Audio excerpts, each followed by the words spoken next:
I thought that I wasn't going to pander to a mentality so low that it couldn't perceive what I was trying to say. That was Patrick McGoohan, the creator and star of the iconic television series The Prisoner. In that interview, he was addressing criticism concerning the surreal, unsatisfying ending to the show. Yet, it's a statement that applies to the series as a whole. The Prisoner never pandered to the audience, and it defied being classified. Or in the words of the protagonist, I will not be pushed, filed, stamped, indexed, briefed, debriefed, or numbered. My life is my own. The series itself is practically the textbook definition of a cult classic. The aesthetic is very 60s science fiction. In places, it looks slightly cheesy and psychedelic, with sets that are low budget and sparse. The gadgets look kitschy and non-functional. These quaint items are a stark contrast to the deadpan, serious nature of the series. At the same time, these choices just enhance the overall surreal nature of the show. It gives it a unique quality that can't be replicated. Each episode begins with the same 2-minute introduction. The protagonist resigns from his unspecified position. He is then abducted and awakens in a place called the Village. He's then introduced to the new number 2, and they have a brief exchange. Where am I? In the village.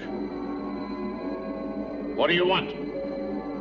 Information. Who are you? The new number 2. Who is number 1? You are number 6. I am not a number. I am a free man. From that point forward, until the final episode, the protagonist is only referred to as number 6. Number 6 is an interesting protagonist. He's not a classic hero with altruistic motivations. He's spiteful, righteous, and has a rigid moral code. As a character, he is somewhat unlikable. One can empathize with his struggle for freedom, but he projects a level of moral superiority that feels aggressively condescending. As a hero, one would expect him to fight for a high moral cause, yet his quest is deeply intimate and self-absorbed. Ultimately, 6 is a slightly unsympathetic anti-hero who has a light hint of a self-serving messiah complex. The psychology of the village is equally interesting and complex. Everyone in the village is a prisoner to some degree, which implies there are degrees of freedom in captivity, despite that being a contradiction of terms. Are these villagers quiet rebels like number 6, or are they collaborators with whomever controls the village? Who can be trusted, and who needs to be manipulated? The level of complicity varies from individual to individual, and it's a quality that always seems in flux. A person may seem genuine in one moment, and then suspicious the next. Perhaps the embodiment of this element is the ever-changing antagonist, number 2. Almost every episode contains a new number 2, and they all seem obsessed with breaking number 6 in an effort to save themselves, or out of pure curiosity, or in contempt of what number 6 represents, or in some twisted way due to a feeling of kinship with their adversary. Their methods also wildly differ, from conditioning to torture to social pressures to outright mental cruelty, and they reflect the personality of number 2. In essence, the antagonist has motivations that are as mysterious and as complex as the protagonists. The only other recurring character is the butler, Angelo Muscat. This character is an enigmatic background entity who usually assists the current number 2. He seems both subservient and independent. He witnesses or participates in 6's ongoing interrogation. His defining feature, other than his diminutive size, is he never speaks. There is a possibility in a grounded or literal version of the program that the butler was intended to be number 1. Or, at the very least, he was a subtle red herring for those looking for clues to number 1's identity. After all, the butler's distant and silent nature is very similar to the virtual presence of number 1. Regardless, like the aesthetic of the series, the butler provides some interesting texture. Ultimately, what number 6 represents is an ideal. The ideal of an individual maintaining his or her identity within a moribund society that expects otherwise. Every episode of the series centered around a new, unique attempt to break down number 6 and to get him to reveal the reason he resigned from his position. Objectively, this seems like such an insignificant, trivial piece of information. But to number 6, it's information he believes they, whomever they are, don't need to know. Furthermore, they don't have the right to demand or to expect a response. More to the point, they don't have the right to imprison him indefinitely until he gives them what they want. That is the core of the show, preserving identity. It's a precious quality we all possess, but it's occasionally treated like a worthless commodity. Bits and pieces of it are given away without any thought, without wondering about what they're giving away and to whom. These little things, email addresses, phone numbers, shoe size, empathy for kittens, these little things seem like nothing, but they're all little puzzle pieces that define a person. Get enough pieces and you can know a person. And if you know a person well enough, you can own them. That is the quality of life the prisoner explores. It's an existential portion of ourselves that is rarely treated as being precious. Yet, it should be.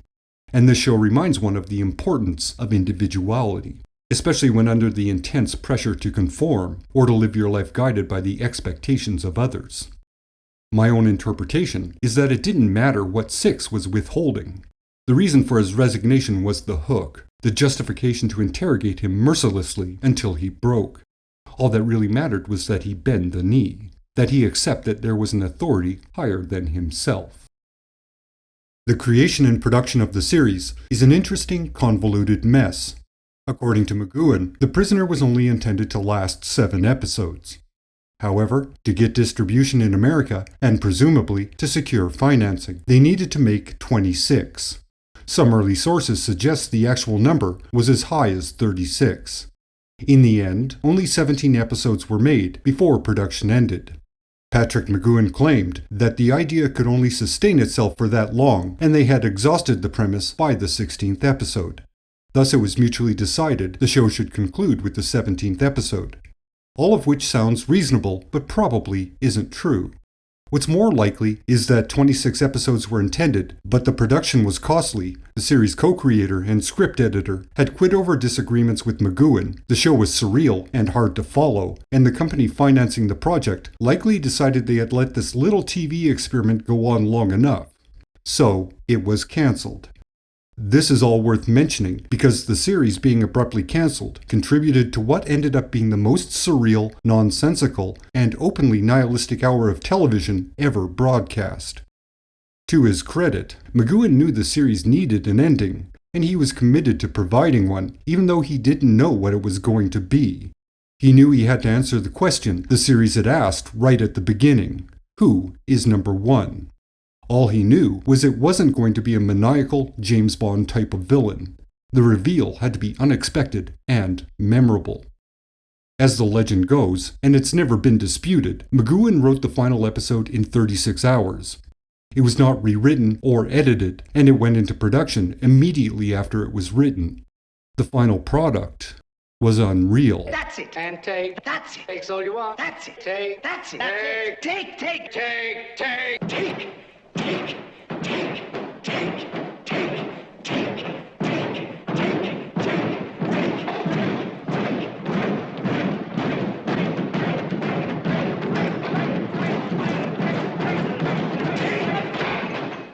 Literally unreal. It was also confusing and controversial. Not everyone reacted well to it. Because everyone wanted to know who number 1 was, you see, because they thought it would be James Bond type number 1. When they did finally see it, there was a near riot, and I was going to be lynched, and I had to go into hiding in the mountains for 2 weeks till things calmed down. Absolutely true. They were angry.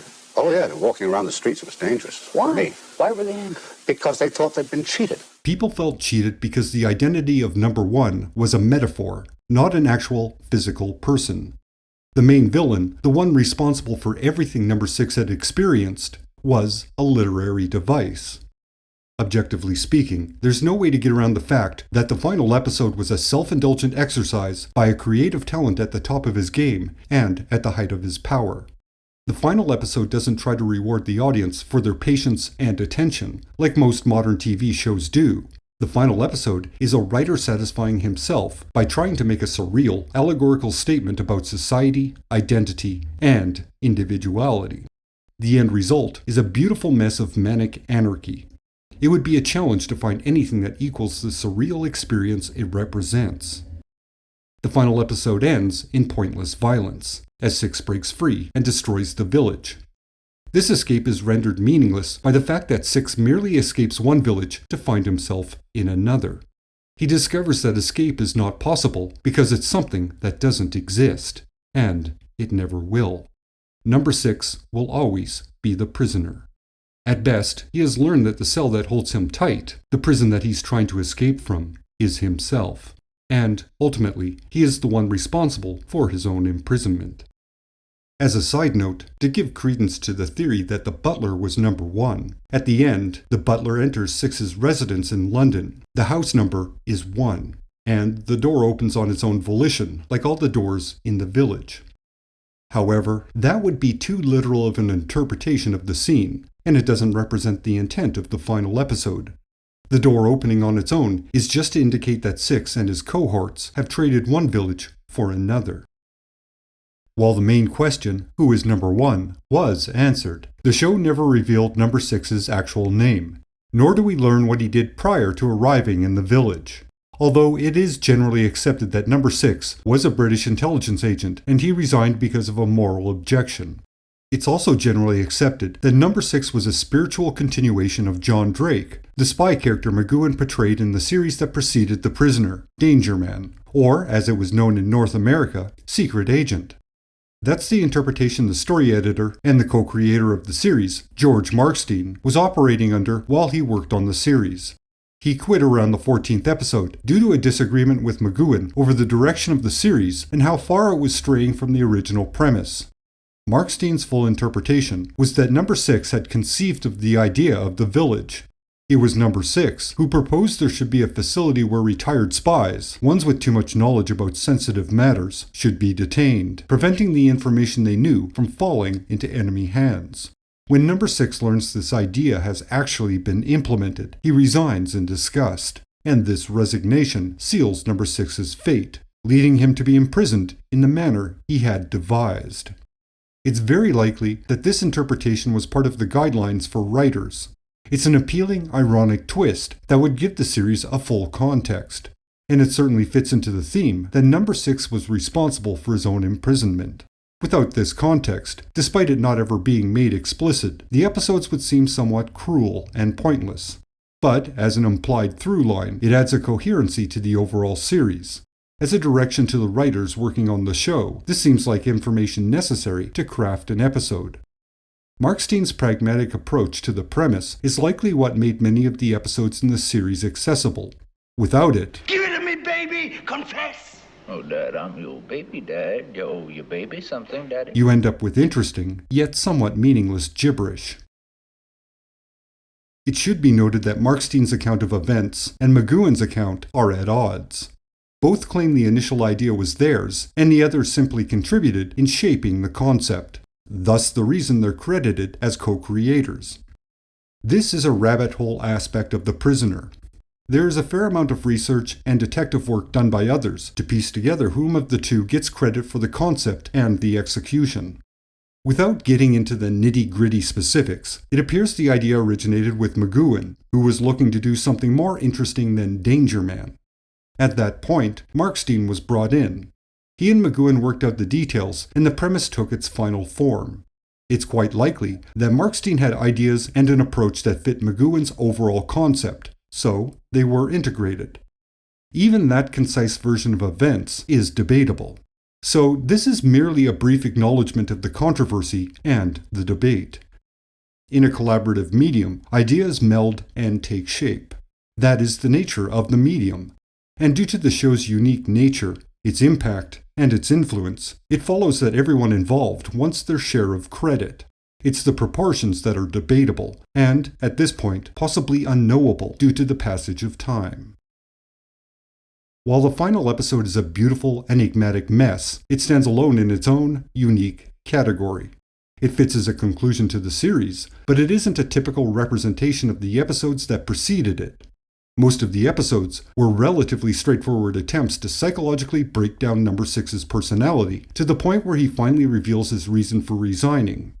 The results were always ineffective, but they did manage to reveal ambiguous, possibly false clues to Number 6's life prior to coming to the village. Overall, most episodes contained some surreal element, and the better ones were clear but obviously disguised allusions to the ongoing Cold War, or other contemporary social concerns.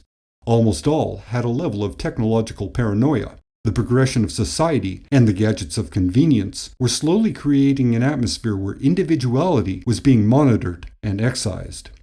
Some of the episodes later in the series deviate from this formula and only seem loosely connected to the premise, the girl who would be Death and Living in Harmony being prime examples. The former was allegedly a proposal for an episode of Danger Man that was reworked as a Prisoner script. It comes off as a parody of The Avengers.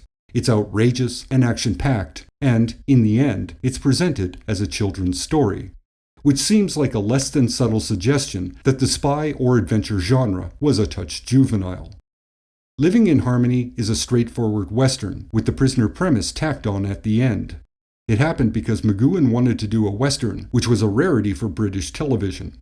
It's not a terrible episode, but it does stand out as a whimsical deviant. Do Not Forsake Me, Oh My Darling is also another oddity. It was shot without the involvement of McGoohan, who was in America shooting a movie during a break in production. While interesting on one level, without the star's voice, both literally and figuratively, it feels like a filler episode. Another unique element to The Prisoner is the viewing order of the episodes. With the exception of the first episode and the final 2 episodes, which must be seen in order, it really doesn't matter the order in which one watches the series. In fact, there are 3 or 4 different suggested viewing orders, a few being based on dialogue, where 6 suggests he's new to the village. But honestly, there's very little continuity within the series as a whole. Each episode is self-contained and complete. The only dangling plot threads are the identity of Number 1, 6's withheld information and identity, and, of course, his actual escape from the village, many of which are addressed in the final episode, Fallout. The influence of the series is vast. Elements of the show have been used in a variety of media over the ensuing decades. The references, homages, and inserts of popular phrases are equally vast. The Prisoner is like a quiet phenomenon that permeates the subconscious of a wide scale of creative work. There is simply something about the concept that lends itself to being utilized in all possible media. Its theme is highly adaptable and universal. And its ultimate message about individuality is one that's relatable to anyone, but especially to those that feel like outsiders that are not quite like those around them. In the end, The Prisoner is a show that some might claim is more relevant now than it was during its original broadcast. While there may be some truth to that, what may be more accurate is to say its theme about the preservation and protection of identity is timeless. That will always be a relevant topic, regardless of the era. Be seeing you.